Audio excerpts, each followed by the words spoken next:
सभी गायत्री मंत्र का जाप करेंगे साथ में।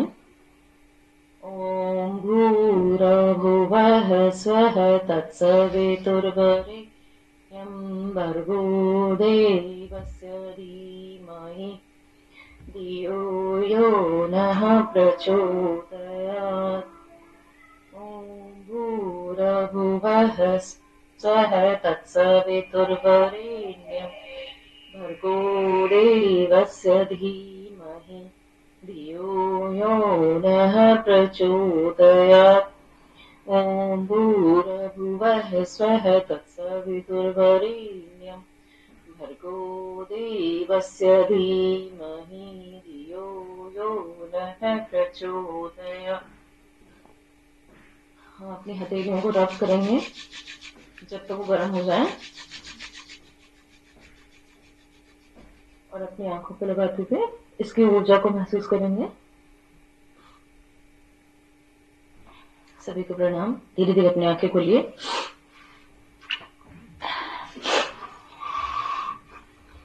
अभी लास्ट क्लास में आप थी, है ना? हमने रिवीजन स्टार्ट किया था। जो हमने पहले क्लासेस कर ली थी उसी को हमने रिवाइज किया और अब हम उसके आगे का थोड़ा रिवाइज करेंगे।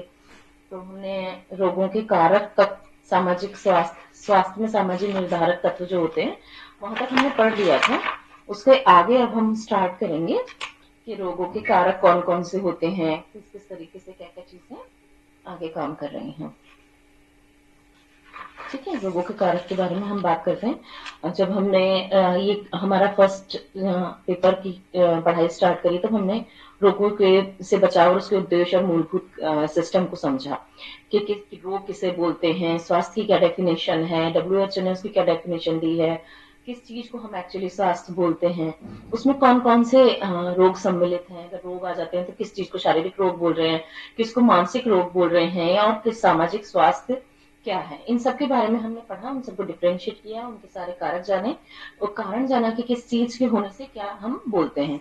उसके बाद में अब हम आ रहे हैं अब कि रोगों के कारक क्या हैं, क्या ऐसी चीजें हैं जिसके कारण कि हमारे को रोग हमारी बॉडी के अंदर एंट्रेंस करते हैं या हम बीमार हो जाते हैं, अस्वस्थ हो जाते हैं। तो उसमें रोग उत्पन्न करने वाले कारकों को रोगजनक कहते हैं, हम पैथोजेंस बोला जाता है। और ये जीवाणु, विषाणु, प्रोटोजोआ, कवक इत्यादि हो सकते हैं। और कुछ रोग आनुवंशिक कारणों से भी होते हैं। अब इसमें यही हमें समझाया जा रहा है कि जीवाणु विषाणु है, विषाणु है, मतलब विषाणु किसे बोलते हैं, वायरसेस, फंगी, प्रोटोजोआ, ये सारी चीजें क्या है, रोगजनक होती हैं और हमारी बॉडी के अंदर एंटर करके हमें बीमारियां देती हैं, मतलब हमें रोग देती हैं और हम अस्वस्थ हो जाते हैं।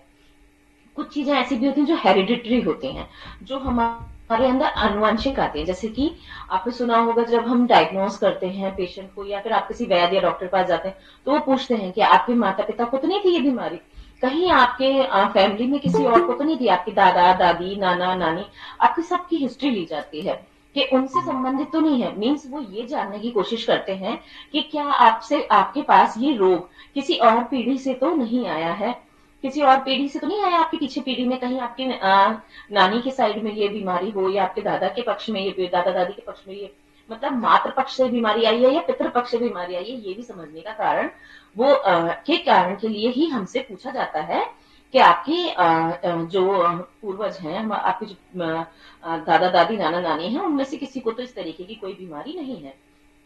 तो ये वो होते हैं आनुवंशिक रोग, हेरिडिटरी होती है ये, कि हेरिडिटरी पीछे से चली आई है।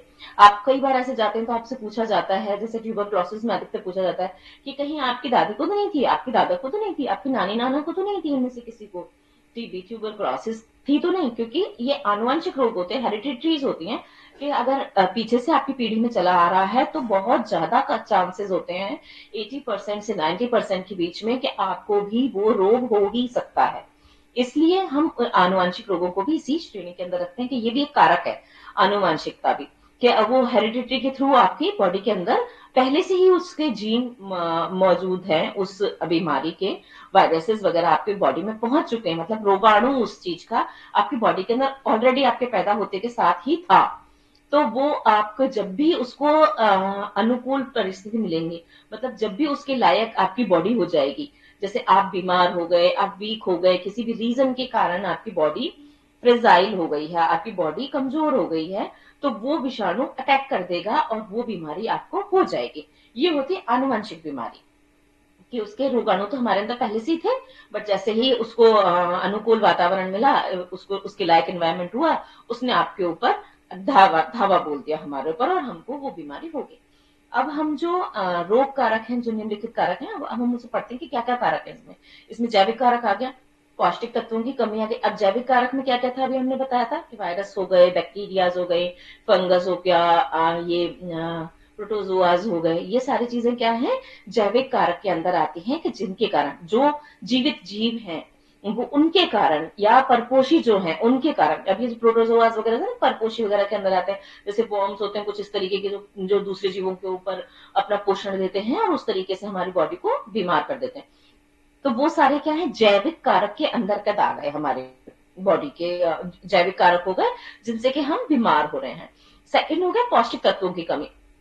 अभी हाल फिलहाल का जो वातावरण चल रहा है, जो हमारा इस टाइम का एनवायरमेंट है, उसमें जो ये पोषक तत्वों की कमी है, पोषण की जो कमी है, न्यूट्रिशन की जो कमी है, इसके कारण बहुत सारी बीमारियां हैं हमें।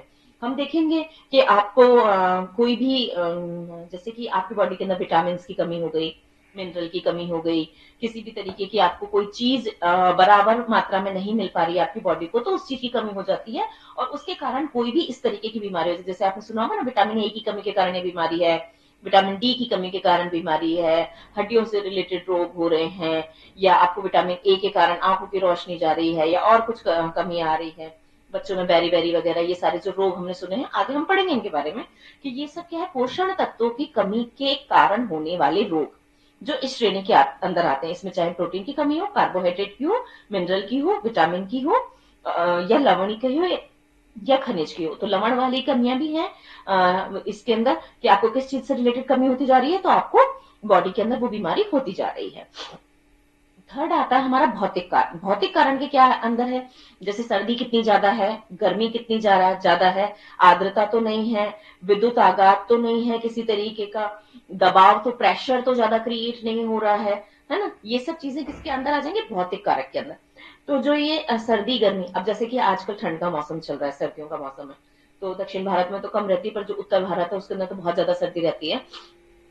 तो ये एक बहुत बड़ा रीजन हो जाता है कि आपको सर्दी लग गई, ठंड लग गई, आप घर के अंदर थे, अचानक से बाहर निकल गए, आपने अपने आप को कवर नहीं किया, या आपने प्रॉपरली अपने आप को ढका नहीं है, आपके कान नाक खुले हैं, उससे ठंडी हवा जाने के कारण आप बीमार हो गए, या आज सर्दियों में बारिश हो गई उसके कारण आप बीमार हो गए। गर्मियों में क्या होता है, बहुत ज्यादा गर्मी होने के कारण डिहाइड्रेशन, उसी का कारण होता है। उल्टी दस्त होने के बहुत ज्यादा चांसेस होते हैं, बोस का वो भी गर्मी के कारण बीमारी होती है। लू लग जाना, ये भी गर्मी के कारण बीमारी होती है। तो सर्दी और गर्मी का हो गया ये। अब आर्द्रता ज्यादा है, अगर बारिश बहुत ज्यादा होती है तो आप देखते हैं ना कि बारिश से फैलने वाले कितने रोग होते हैं। हम कहते हैं बहुत बारिश हो रही है, इससे फैलेंगे रोग, मलेरिया वगैरह हो गए, डेंगू हो गए, चिकनगुनिया हो गया। आप देखिए कि है ना, हमें पेचिस, दस्त वगैरह, डायरिया वगैरह, ये इस टाइम पे ज्यादा फैलते हैं। तो ये आर्द्रता के कारण होने वाले रोगों के अंतर्गत आ गया। अब विद्युत आघात, अब जैसे कि बारिश हो रही है बहुत ज्यादा, बिजली चमकी, आपने सुना होगा ना कि बिजली के कारण पूरी गाड़ी जल गई, लोग बाग खत्म हो गए, या फिर आप निकल के जा रहे थे उस रास्ते से और वहां बिजली का खंभा था, वहां कोई प्रॉपर्टी वो नहीं था, और आपके कपड़े गीले थे, या आप नंगे पैर थे, या कुछ भी ऐसी सिचुएशन आई कि आपका हाथ लग गया, कुछ ऐसा हो गया कि जिसके कारण आपको करंट लग गया, और अब एक विद्युत आघात भी एक बीमारी के अंतर्गत ही हम लेते हैं उसको, क्योंकि वो भी एक तरह से डिजीज हो गया। बीमार होना मतलब हमारी बॉडी जब किसी तरह से काम नहीं कर पाएगी, वही बीमारी है, तो वो आघात भी एक बीमारी ही है। ठीक है, विकिरण और ध्वनिया भी, तो विकिरण का तो आप देखो, आज देख ही रहे हैं हम लोग कि पहले एक ओजोन लेयर होती थी, ओजोन लेयर होती थी तो ये विकिरण इतनी नहीं आती थी, हमारे जो एक्स्ट्रा ये यूवी वाली रेज हैं, गामा बीटा वगैरह, जी सब क्या होता है, फिल्टर होके आती थी। पहले एक ओजोन लेयर होती थी हमारे पर्यावरण के अंदर, जो हमारा अर्थ के ऊपर जो लेयर थी, वो उसके अंदर हमारे वातावरण के अंदर एक लेयर्स बनी हुई थी कि इससे इससे ये छन के आ रही है। तो प्रदूषण के क्या कारण क्या हुआ कि ओजोन लेयर पूरी धीरे धीरे डिस्ट्रॉय हो गई।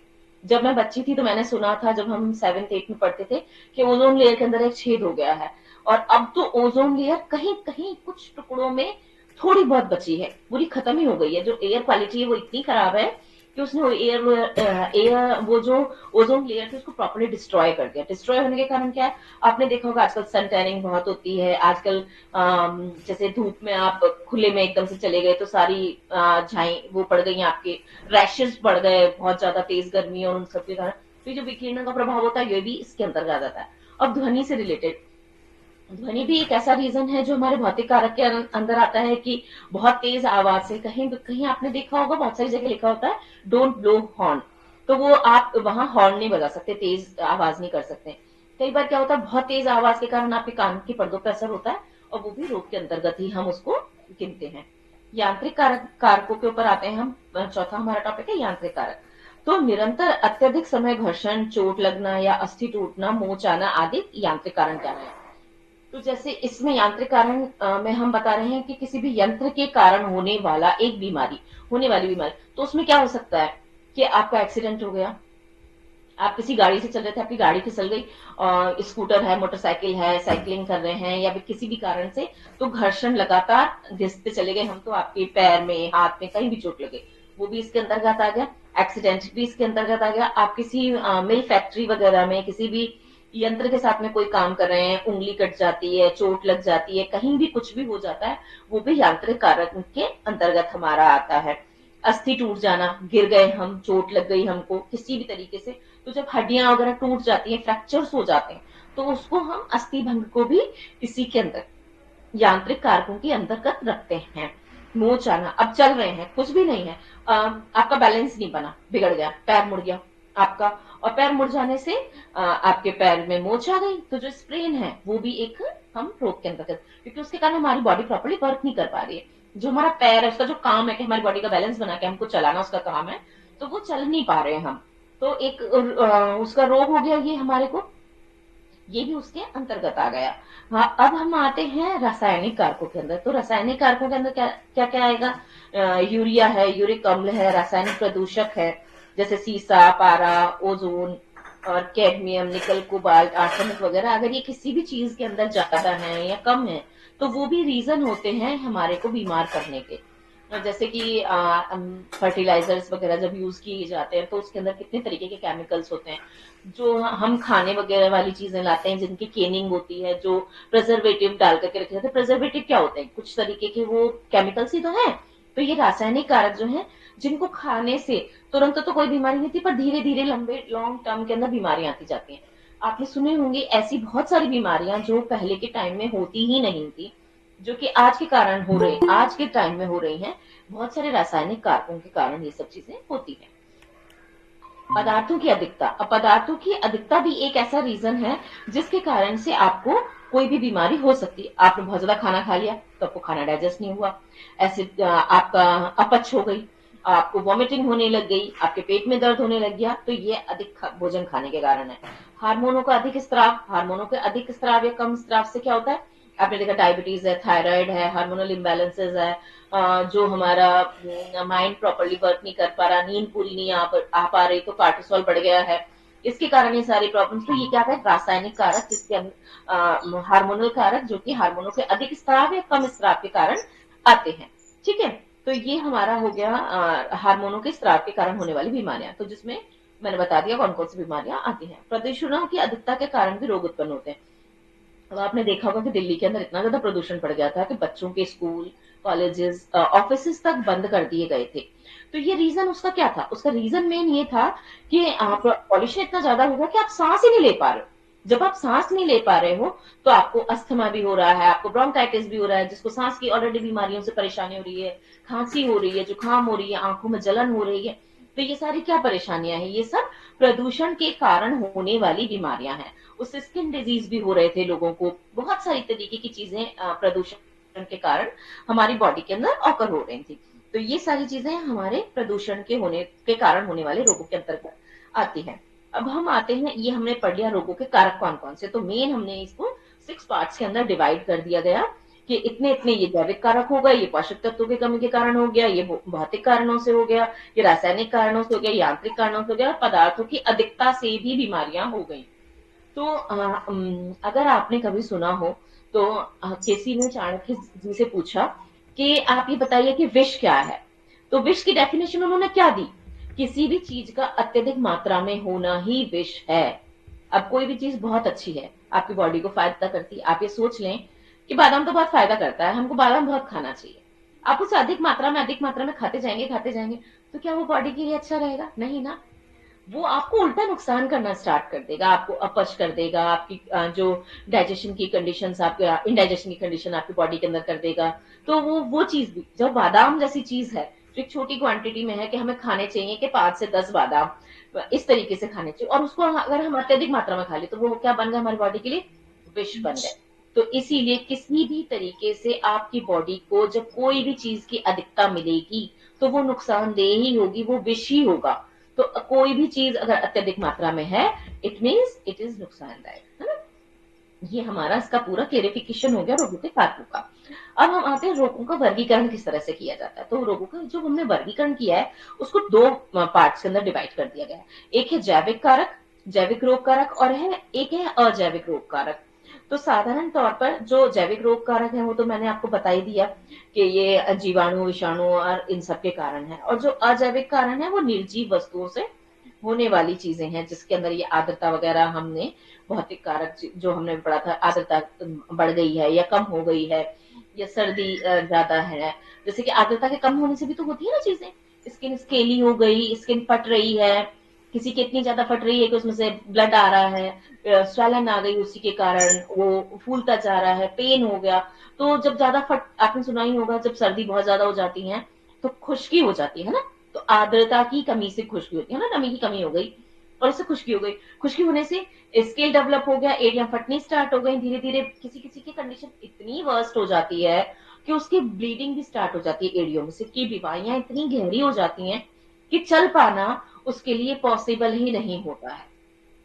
तो ये आर्द्रता की कमी से भी हो सकता है, आर्द्रता की अधिकता से भी होता है। ये चीजें सारी हमने किसके अंदर रख ली? अजैविक कारकों के अंदर रख ली। तो जो कारक हमने बता दिए वो एक अलग हो गया। रोगों का वर्गीकरण कारकों के हिसाब से ये भी हमने 2 पार्ट्स के अंदर डिवाइड कर दिया है। ठीक है, आगे हम नेक्स्ट बढ़ते हैं रोगों की तरफ। कौन कौन से रोग हैं, कैसे कैसे हैं, किस किस कारण से हो सकते हैं, और क्या उसके आपको क्या बोलते हैं सिम्टम्स देखने मिलेंगे, लक्षण कैसे मिलेंगे, आप कैसे डायग्नोज करोगे कि ये बीमारी हो रही है या नहीं हो रही है, डिफ्रेंशिएशन कैसे करा जाएगा, ये आपको बताया जाएगा। अब देखिए, अनिद्रा रोग है। तो अनिद्रा के बारे में हम बात करते हैं। अनिद्रा वैसे तो सभी जानते हैं कि क्या होता है, नींद नहीं आना ही अनिद्रा है। पर नींद नहीं आना वाला कैसा नींद नहीं आना, है ना। तो जो अनिद्रा है, सोने में असमर्थता, कि आप सो नहीं पा रहे हैं। तो सो कैसे नहीं पा रहे हैं, उसका क्या रीजन है कि आप सो नहीं पा रहे हैं? तो प्रॉपरली इसको किस तरीके से डिफाइन करेंगे आप कि आप सो नहीं पा रहे हैं? जैसे कि आप लेटे और आपको करवटें बदलते बदलते काफी टाइम हो गया और आप सो नहीं पाए, काफी देर निकलती जाती है और असमर्थ रहते हैं, इधर से इधर करवट बदलते, इधर से इधर करवट बदलते हैं, और उसी से एक और टेंशन क्रिएट हो जाती है और नींद नहीं आती है। तो ये है कि एक जो आप असमर्थ हो, आपने बहुत ट्राई किया, आपने लाइट्स भी बंद कर दी, आपने रोशनी भी नहीं है, कमरे के अंदर कोई बार बार आ जा भी नहीं रहा है, मतलब किसी भी तरीके का कोई डिस्टरबेंस नहीं है, नो वॉइस एट ऑल और नो डिस्टरबेंस एट ऑल, और उसके बाद भी अगर आप नहीं सो पा रहे हैं तो वो हो गया आपका बीमारी, असमर्थता। आप असमर्थ हैं, आप चाह के भी सो नहीं पा रहे हैं। एक तो होता है कि हम चाहते ही नहीं है कि हम सोए, तो हम उसके लिए कॉफी पी रहे हैं, घूम रहे हैं, जिस तरह से कोई स्टूडेंट्स करते हैं या जो काम करने वाले करते हैं, जो नाइट शिफ्ट वगैरह में होते हैं, तो वो जिस तरीके से यूज करके करते हैं कि भाई हमें सोना नहीं है तो जागने का प्रयास करते हैं, पर हम सोने का प्रयास कर रहे हैं, पर फिर भी हम असमर्थ हैं, हम आंखें भी बंद किए हुए हैं बट हम नहीं सो पा रहे, तो उसे कहेंगे हम अनिद्रा की बीमारी। तो जिसे नींद न आना या लंबे समय तक न सो पाने की समस्या के नाम से जाना जाता है। अनिद्रा में सामान्यतः संकेत और लक्षण दोनों पाए जाते हैं, जिसमें सोने में लगातार परेशानी के साथ कई नींद चिकित्सा और मनोरोग विकार आदि जुड़े होते हैं। अब कई बार क्या होता है कि आप सोने का ट्राई कर रहे हैं, नहीं आ पा रही है, इसमें ये है कि कोई परेशानी हो गई, कोई टेंशन हो गई, उसके कारण नहीं, या फिर किसी बीमारी के कारण भी नहीं सो पा रहे। कई बार ऐसा था ना, बहुत आपको बहुत तेज जुकाम है, उसी को ले लीजिए, बहुत तेज खांसी है, तो आप खांस रहे हैं, आपको बार बार डिस्टर्बेंस हो रहा है और आप सोने में असमर्थ है। जुकाम है, आप सोना चाहते हैं बट आपकी नोज बार बार बंद हो जाती है और आप सांस नहीं ले पाते हैं, तो भी आप सो नहीं पा रहे हैं। ये भी इसके अंतर्गत आते हैं, लक्षण भी होते हैं और संकेत भी होते हैं कि नींद नहीं आना संकेत भी है कि आपको कोई बीमारी हो रही है, और बीमारी हो रही है इसलिए भी नींद नहीं आ रही है, दोनों चीजें हैं। ठीक है, इसको समझना ज्यादा जरूरी है। जब सोने के बाद जागते हैं तो विशिष्ट रूप क्रियात्मक कार्य करने में जो नुकसान होता है इसे अनिद्रा कहा जाता है। कि एक तो हो गया कि आप थोड़े समय के लिए सोए, क्वालिटी स्लीप हुई, मतलब आप 4 ही घंटे सोए, 5 ही घंटे सोए, पर इतनी साउंड स्लीप थी कि जो आप सोए तो एक चक सोए और बड़े अच्छे से स्फूर्ति के साथ उठे, मतलब एकदम एनर्जेटिक और रिफ्रेश होकर के। और आप अपने जो डेली वेजेस के काम है, जो आपके डेली काम करने के हैं, नित्य कर्म जो है अपना कर रहे हैं, एक्सरसाइज भी कर रहे हैं। जी, आप एक्सरसाइज भी कर रहे हैं, आप पढ़ भी रहे हैं, और आप जो भी काम अपना करते हैं, आपकी जो भी दिनचर्या है, या फिर आप जो भी वर्किंग है या गृहस्थ हैं, जो भी अपना कार्य है वो आसानी से कर पा रहे हैं, तो वो तो कोई परेशानी नहीं। पर उसको करने में अगर आप असमर्थ हैं, तो नींद पूरी नहीं हो पाने के कारण वो इसके अंदर एक आता है, जिससे ये सारे हमारे नुकसान हो जाते हैं। इसे अनिद्रा का नाम दिया है। अनिद्रा किसी भी उम्र में हो सकती है, अधिकतर ये विशेषकर बूढ़ों में होती है सामान्य तौर पे। अब इसको ये पुराने जमाने वाली बात हो गई कि ये अनिद्रा बूढ़ों को होती थी कि जैसे जैसे एज बढ़ती जाती है तो हमें नींद थोड़ी हमारी कम हो जाती है। बट आजकल तो ये किसी में भी होती है, आजकल ये बच्चों में भी है, युवाओं में भी है, प्रौढ़ों में भी है, सबके अंदर है।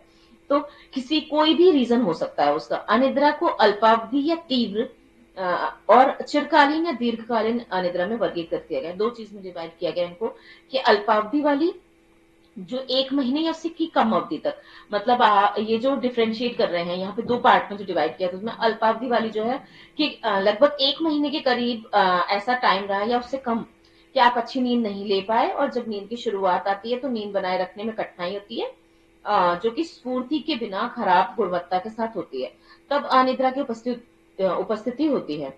इस प्रकार की अनिद्रा नींद के लिए पर्याप्त अवसर और परिस्थिति के बावजूद उपस्थित होती है, मतलब स्थिति भी प्रॉपर है आपके सोने के लिए और सारी चीजें आपके अनुकूल है, फिर भी आपको नींद नहीं आ पा रही है, ये इसके अंतर्गत आती है।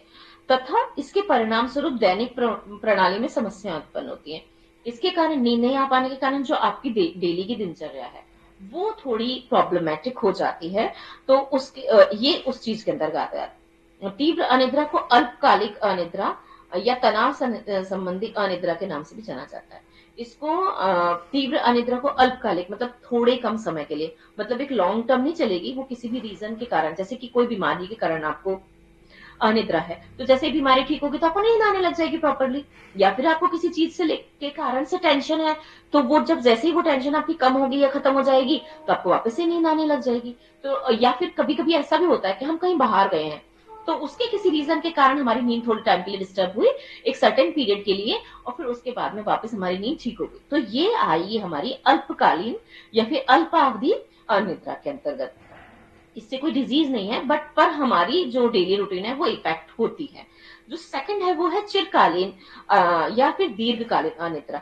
इसमें 1 महीने से अधिक समय लगता है, अधिक टाइम तक रहने वाली, मतलब आप एक लॉन्ग टाइम चला रहा है जिसमें आप ट्राई कर रहे हैं, ट्राई कर रहे हैं, बट आपको नींद नहीं आ रही और प्रॉपरली आप उसके अंदर पहुंच ही नहीं पा रहे हैं, और किसी विकार से या फिर प्राथमिक विकार के कारण हो सकती है कि उसका सिम्टम ही हो ये कि नींद नहीं आना भी सिम्टम होता है ना बहुत सारी बीमारियों के अंदर, तो उसका सिम्टम ही हो ये। और तनाव से होने वाले हार्मोन के उच्च स्तर के कारण भी लोगों को नींद नहीं आती है। तो जैसे कि जिनको बहुत ज्यादा स्ट्रेस रहता है, बहुत ज्यादा एंजाइटी होती है, या फिर जो डिप्रेशन के पेशेंट होंगे, तो आपने देखा वो सोते ही नहीं है, वो ऐसे बैठे रहते हैं जैसे बस बैठे ही हैं, आराम से बैठे हैं, कि ऐसा लगता ही नहीं है उनको कि दिन है या रात है या क्या है। तो जो उनके हार्मोनल लेवल्स होते हैं, वो जो सारी चीजें होती हैं वो इस तरीके की होती हैं कि उसके कारण उनको नींद नहीं आ पाती है। और इसमें अनिद्रा से पीड़ित होने का जोखिम अधिक होता है, कि इसमें अगर आपकी नींद एक बार डिस्टर्ब हो गई तो फिर वो लॉन्ग टर्म तक चलती है, कि वो आपकी नींद डिस्टर्ब ही चलती आएगी, लंबा लंबा लंबा खिंचता जाएगा, और इससे मांसपेशियों में थकान हो जाती है। अब नेचुरल सी बात है कि बॉडी का जो रात का टाइम होता है, हमारा बॉडी को इस तरीके से बनाया गया, हमारे शरीर को इस तरीके से बनाया गया है, इस तरीके से संरचना है कि वो रात को जब तक सोएगी नहीं तब तक वो रिफ्रेश नहीं होगी और रिलैक्स नहीं होगी। क्योंकि सारी गतिविधियां रात को होती हैं। जो हमारा रिजुनेशन होता है बॉडी का, जो भी हमारी जैसे कि रिपेयरिंग होती है बॉडी की और सुचारू रूप से कार्य करने की प्रणाली होती है, उसके अंदर काम करने का काम उसमें रात में होता है। जब हम डीप नींद के अंदर होते हैं, गहरी नींद के होते हैं और रिलैक्सेशन के अंदर होते हैं, तो हमारी बॉडी के सारे हार्मोन, सारी एक्टिविटी, सारे ऑर्गन्स प्रॉपरली काम करते हैं। इसलिए कहते हैं कि 5 से 7 घंटे की नींद आवश्यक होती है। और उसमें मांसपेशियों में थकान बहुत ज्यादा हो जाती है, मति भ्रम हो सकता है या फिर मानसिक थकान शामिल हो सकती है। मति भ्रम भी कई बार ऐसा होता है कि आप बिल्कुल ही नहीं सो रहे, बिल्कुल ही नहीं सो रहे हैं और आप पता ही नहीं पड़ पा रहा है कि एक्चुअली टाइम क्या है, क्या कंडीशन है, दिन है या रात है, कैसी सिचुएशन है। वो भी ब्रेन फॉगिंग भी इसमें आ जाती है। और मानसिक थकान तो होती है कि जब आप रिलैक्स ही नहीं हुए और आपका माइंड 24/7 काम कर रहा है। जब आप सो नहीं रहे तो आप कुछ तो सोच ही रहे हैं, कुछ ना कुछ तो आपका माइंड वर्क ही कर रहा है। तो वो मानसिक रूप से थकान भी आपको आ जाएगी उसके अंदर, और उसके होने का एहसास भी होने लग जाता है। और वस्तु में उसके होने का ऐसा सॉरी सॉरी उसमें वास्तव में जो वस्तु नहीं होती है, ये मति भ्रम के बारे में आ रहा है कि जो वस्तु नहीं है उसके बारे में भी होने का हमें एहसास होने लग जाता है। जैसे कि बहुत सारे लोगों को पता ही नहीं पड़ता है, सोए नहीं, पूरी रात जगे में फिर दिन भी ऐसे निकल गया, उनको मालूम ही नहीं पड़ रहा। कोई आ रहा है तो पूछ रहे हैं कि टाइम क्या हो रहा है, दिन है या रात है, ये सुबह के 7 बज रहे हैं या रात के 7 बज रहे हैं, उनको एहसास ही नहीं होता। कई बार ऐसा होता है कि जो चीज है ही नहीं वो हेलुसिनेट करने लग जाते हैं। मतलब आपने देखा होगा कि अगर आपने देखा हो तो, नहीं तो कई बार ऐसा बहुत सारे कंडीशंस में मैंने देखा है कि जो लोग नहीं सो पाते हैं, उनको ये वहम हो जाता है, भ्रम हो जाता है कि ये सच चीज मेरे सामने खड़ी है या नहीं है, या ऐसा हुआ था, मैंने तो खाना खाया था या मैंने खाना ही नहीं खाया था। इस तरीके की जो मति भ्रम हो, या वस्तु है या नहीं है, उसका होने की क्लियरिफिकेशन उनके माइंड में नहीं होता है। माइंड इतना थक जाता है कि उसको पता ही नहीं पड़ता कि वो सोया है या नहीं सोया है। चिरकालीन और दीर्घकालीन अनिद्रा दोहरी दृष्टि उत्पन्न कर सकती है। तो दोहरी दृष्टि वही हो गई कि जो चीज है ही नहीं उसको वो समझ पा रहा है, और जो नहीं है उसको अगर अज्यूम कर रहा है, तो ये सारी चीजें उसके अंदर कर रही है। लक्षण के अंतर्गत क्या क्या चीजें आती हैं? सुबह में जल्दी उठ जाना और दोबारा सोने में असमर्थ होना। सुबह में यहाँ जैसे कि आप सो गए रात को 10 बजे 11 बजे, और आपकी 2-2:30 बजे नींद खुल जाती है या 3 बजे नींद खुल जाती है, तो आप जो दोबारा सोने की ट्राई कर रहे हो वो नहीं हो पा रही है। ये फर्स्ट वाले लक्षण के अंदर आ गया। सेकंड है आधी रात के मध्य में कई बार जागना। अब जैसे कि आप सोए 10 बजे सोए या 11 बजे सोए, उसके बाद आप 2 बजे तक तो प्रॉपरली सो पाए, और 2 बजे के बाद 3 बजे फिर जग रहे हैं, चाहे यूरिनेशन के लिए है या ऐसे नींद खुल गई, पलट लिए आप, पर आपको पता पड़ गया कि हाँ आप उठ गए, फिर आपको नींद आ जाती है और फिर वापस आप 5 बजे जग जाते हैं, 4 बजे जग जाते हैं। मतलब टुकड़ों में नींद बार बार डिवाइड हो रही है। ये भी कई बार जगना भी उसके अंदर आता है।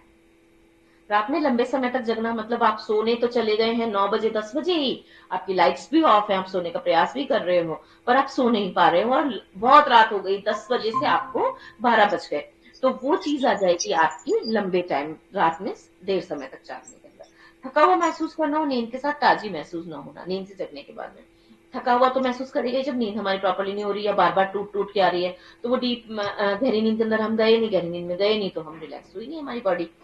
और नींद से उठने के बाद में ताजगी नहीं महसूस हो रही है, हम इतने रिलैक्स ही नहीं है, हम इतने एनर्जेटिक ही नहीं है कि हम अपने पूरे काम को एकदम से, जैसे आप बिस्तर से उठे और उठते ही बस आपने प्रणाम किया या जैसे भी जो भी आपका रूटीन है, तुरंत उठ के बेड से चल दिए।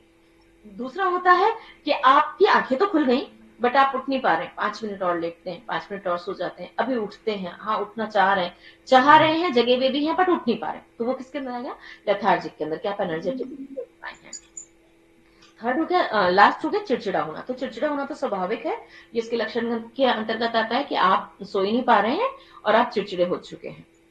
कारण आ रहे हैं अब इसके अंदर, हम कारणों में क्या क्या चीजें आती हैं? तनावपूर्ण घटना, यदि किसी व्यक्ति को तनावपूर्ण घटना के कारण अनिद्रा महसूस होती है, किसी भी तरीके का तनाव हो सकता है रिलेटेड टू एनीथिंग, जैसे आपके घर में कोई भी परेशानी आ गई है, या आपके किसी भी रिश्तेदार का या किसी मिलने वाले के साथ में कुछ भी अनहोनी हो गई है, जैसे एक्सीडेंट हो गया मान ले, तो वो भी एक टेंशन का कारण बन गया, तो एक तरह का तनाव उत्पन्न हो गया। जैसे तनाव उत्पन्न हुआ तो फिर आप उसके कारण सो नहीं पाए। काम का या धन का या स्वास्थ्य का, आपका व्यवसाय अगर अच्छा नहीं चल रहा है, आपका काम अच्छा नहीं चल रहा है, बिजनेस अच्छा नहीं चल रहा है, या किसी की जॉब छूट जाती है और उसको दोबारा दूसरी जॉब नहीं मिल पा रही है, तो भी वो क्या हो जाते हैं? परेशान हो जाते हैं, और एक टेंशन क्रिएट हो जाती है उनके लिए। तो जो वो टेंशन होती है वो उनको सोने नहीं देती है। ये भी एक कारण के अंतर्गत आता है, तनाव के कारण अंतर आता है। किसी प्रिय के रोग से पीड़ित होने पर या मृत्यु होने पर, तो अगर क्या आपके जैसे आप सभी माँ हैं, समझ सकते हैं इस बात को कि अगर आपका बच्चा बीमार है, तो आप सो नहीं पाएँगे क्योंकि आपको वो अति प्रिय है।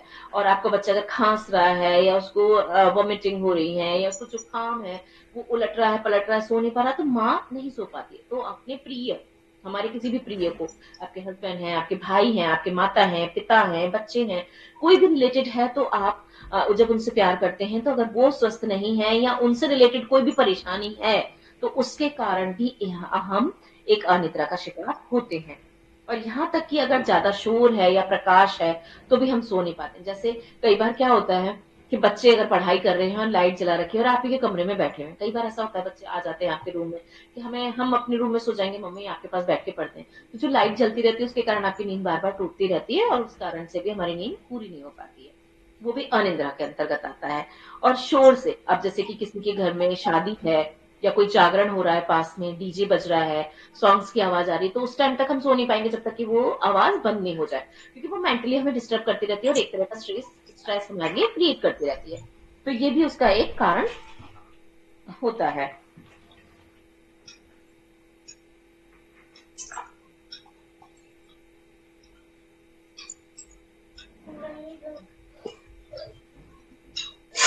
आप सब को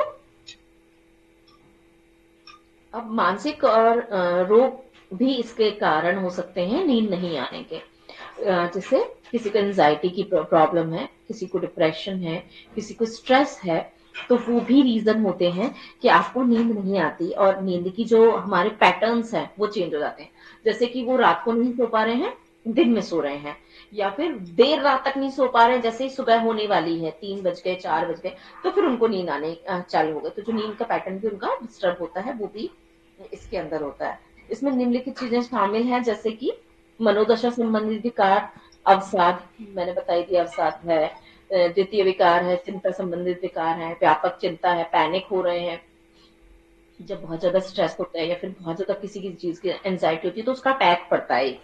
तो उसके अंदर आप भूल जाते हैं, आपकी बॉडी अपने कंट्रोल के अंदर नहीं होती है, माइंड समझ नहीं पाता है, या तो शिवरिंग स्टार्ट हो जाती है, या कोई रोना ही स्टार्ट कर देता है, या कोई बहुत ही बिल्कुल चुप होकर के एकदम मौन साध के बैठ जाता है। तो इस तरीके के अटैक भी होते हैं ना, वो उसके अंदर भी नींद नहीं आती है। और पोस्ट ट्रॉमेटिक जो तनाव होता है, कि किसी भी ट्रॉमा के बाद का तनाव, कोई भी चीज हुई, जैसे कोई एक्सीडेंट हुआ हमारा, तो उसके होने के बाद भी जब ठीक भी हो गए आप, बट एक माइंड के अंदर एक चीज है, जैसे ही सोने जाते हैं तो वही चीज दोबारा हमारे सबकॉन्शियस माइंड के अंदर आती है और हम उठ के बैठ जाते हैं। तो वो भी एक, ये जो इसे बोलते हैं पोस्ट ट्रॉमेटिक तनाव, तो उसके कारण भी नींद हमारी डिस्टर्ब हो जाती है। और स्किज़ोफ्रेनिया है, मानसिक विकार, इसके कारण भी हो सकता है। स्थितियाँ क्या हो जाती हैं कि अनिद्रा, निम्न और अंतर्निहित स्थितियाँ होने के कारण हो सकती हैं। और हृदय संबंधी रोग भी, जैसे किसी को हार्ट की प्रॉब्लम होती है ना, तो उसके कारण भी नींद प्रॉपर्ली नहीं आ पाती है। तो सांस उसकी प्रॉपर्ली नहीं आ पाती है, तो ये प्रॉब्लम्स आ जाती हैं। श्वसन संबंधित रोग है, जैसे दीर्घकालिक अवरोध है, और फेफड़ों में प्रॉब्लम है, सांस नहीं ले पा रहे हैं, जैसे ब्रोंकाइटिस वाले पेशेंट होते हैं, अस्थमा वाले पेशेंट होते हैं कि सांस इतनी तेजी से चल रही है, या विजलिंग साउंड हो रही है, सीपीसी बज रही है, और सांस प्रॉपरली नहीं ले पा रहे हैं, फेफड़े प्रॉपरली वर्क नहीं कर पा रहे हैं, निमोनिया वाली कंडीशन हो गई, तो इन सब में नींद नहीं आती है। अल्जाइमर है, अस्थमा है, तंत्रिका तंत्र संबंधित रोग में अल्जाइमर है, पार्किंसन है, इसमें भी नींद के रिलेटेड प्रॉब्लम होती ही है। हार्मोनियल समस्या है, जिसमें अति सक्रिय थायराइड, जिनपे हाइपोथायरॉयडिज्म होता है। हाइपो में नींद ज्यादा आती है और हाइपर में नींद कम आती है। तो जो हाइपरथायरॉयडिज्म है उसमें ओवर एक्टिवेट रहती है बॉडी, तो जो ज्यादा एक्टिवेट हो जाती है तो फिर नींद नहीं आती है। ठीक है। तो थायराइड के अति सक्रिय होने के कारण भी ये प्रॉब्लम होती है।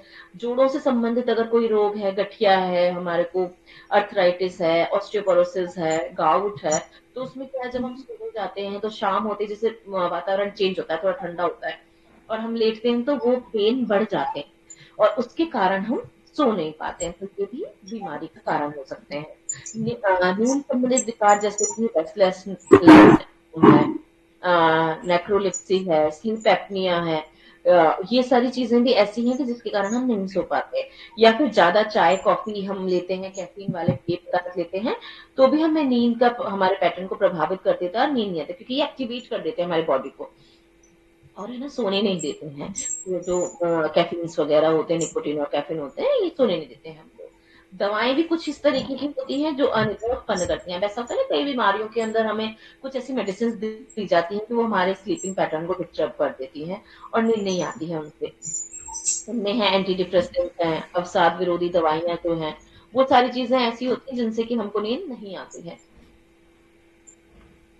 मिर्गी की हैं दवाइयाँ, उच्च रक्तचाप की दवाइयाँ हैं जैसे कि बीटा ब्लॉकर्स वगैरह होती हैं। हार्मोन रिप्लेसमेंट थेरेपी के अंदर भी नींद नहीं आती है, क्योंकि हार्मोनल चेंजेस उसके अंदर होते हैं बहुत सारे। और स्टेरॉइड होते हैं, एंटी इंफ्लेमेटरी डिजीजेस के अंदर जो हम एंटी इंफ्लेमेटरी मेडिसिन देते हैं, वो भी नींद को हमारी को प्रभावित करते हैं। नींद में आना आने में परेशानी होती है। कुछ दवाइयाँ ऐसी भी जिनका उपयोग अस्थमा के उपचार के अंदर किया जाता है, जैसे सैल्ब्यूटामॉल वगैरह होता है, वो अस्थमा के लिए देते हैं, या बहुत ज्यादा खांसी जिनको होती है अस्थमा की, क्योंकि अस्थमा में क्या होता है, जब खांसी उठती है तो उठती चली जाती है और रुक नहीं पाती, तो उसके अंदर सैल्ब्यूटामॉल दिया जाता है जो उसको कंट्रोल करता है। तो पर सैल्ब्यूटामॉल से नींद आना कम हो जाती है जब लॉन्ग टर्म पे हम उसका यूज करते हैं। तो वो भी ऐसी चीजें हैं जो जिसके कारण नींद नहीं आती। इसमें और भी 2-3 नाम दे रखे हैं, सेलमीटर और थियोफिलाइन। ये भी ऐसी दवाइयां हैं सैल्ब्यूटामॉल जैसी ही, जिनसे नींद को अवरोध होता है। प्रबंधन क्या है इसके अंदर, अब हम देखते हैं प्रबंधन।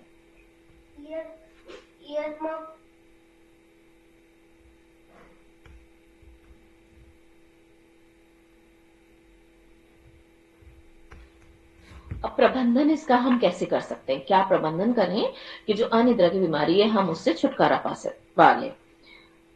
प्रबंधन आज ही कर लें या कल करें, कि 10 मिनट बस रहते हैं, छोटा सा ही है, कर लेते हैं हम इसके बारे में। याद है मैम प्रबंधन, लास्ट है थोड़ा सा ही तो जी। याद है मैम, वो प्लेजेंट मोमेंट को याद करना, अच्छा कोई म्यूजिक सुनना, अपने अच्छे अच्छे बातें याद करना, कहीं टहलना। हाँ, ये सारी चीजें उसके अंतर्गत आती हैं।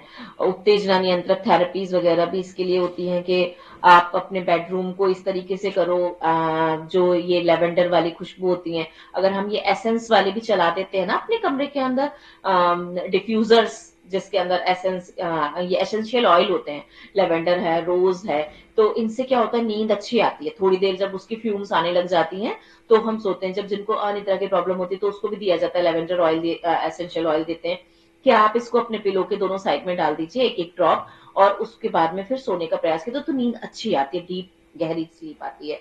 और जैसे कि बिस्तर, जो हमारा बिस्तर है वो भी इस तरीके का हो जिसमें हमें आराम से, हमारे मतलब हमें कंफर्टेबल फील हो उसके अंदर, इस तरीके का चीजें होती हैं। और थेरेपीज के अंदर भी इसमें दे रखा है कि 4 सीबीटी भी की जाती है इसके अंदर। क्रॉनिक बिहेवियर थेरेपी के अंदर हम देते हैं कि किस तरीके से आप उसको, मतलब उनको, ये एक बिहेवियर थेरेपी, इसके बारे में हम बाद में पढ़ेंगे। उसमें अनिद्रा वाले लोगों को ये बिहेवियर वाली थेरेपी दी जाती है, सीबीटी, और उनको समझाया जाता है कि किस तरीके से नींद ना आने पर वो इसको यूज करें। एसेंशियल ऑयल वगैरह हो गया है।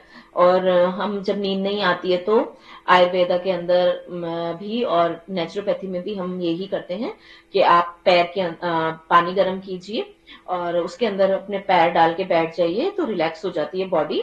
गर्म पानी के अंदर सहन करता हुआ पानी, और थोड़ी देर डाल के 10-15 मिनट रखिए डिप करके, और फिर उसके बाद में नींद अच्छी आती है। तो वो भी यूज किया जाता है। सेकेंडली, कि सोते टाइम भैंस का जो दूध होता है, प्योर भैंस का दूध, आप हल्दी डाल के या अश्वगंधा हम डाल करके हम यूज करते हैं, ताकि उससे अच्छी गहरी नींद आती है। गर्म दूध रात को सोते टाइम, जिनको नींद नहीं आती है उनको दिया जाता है ये।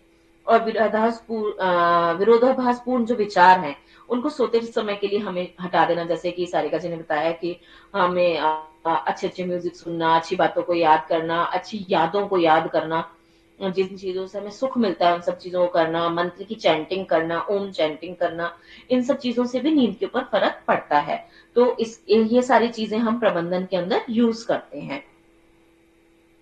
ठीक है, ये हमारा प्रबंधन हो गया। फिर जो हमारी नेक्स्ट क्लास होगी उसके अंदर हम बुखार और आगे की चीजों को पढ़ेंगे।